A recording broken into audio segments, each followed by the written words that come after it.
Kan ka zo.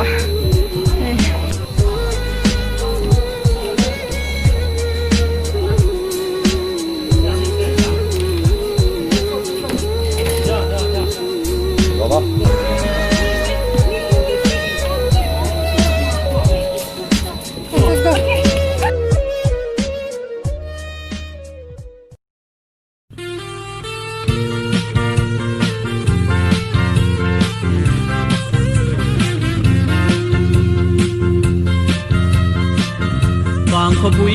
đi môi tu ber sắc mel thật dung chuangi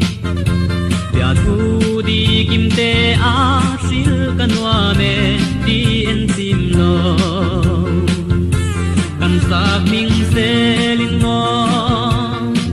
do thu leng tin ma se in đi bang lo mo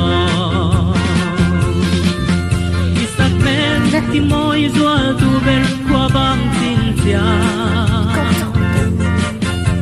ngày lâu về chuang ta thir mình thấy lâu thế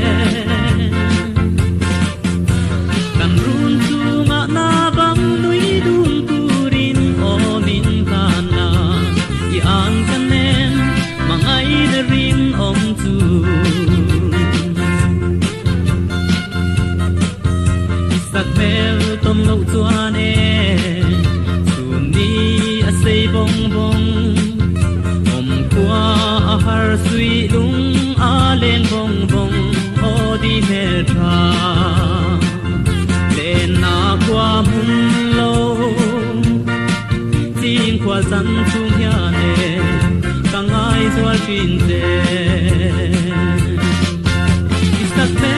di moi zwa tu ber qua bang tin tia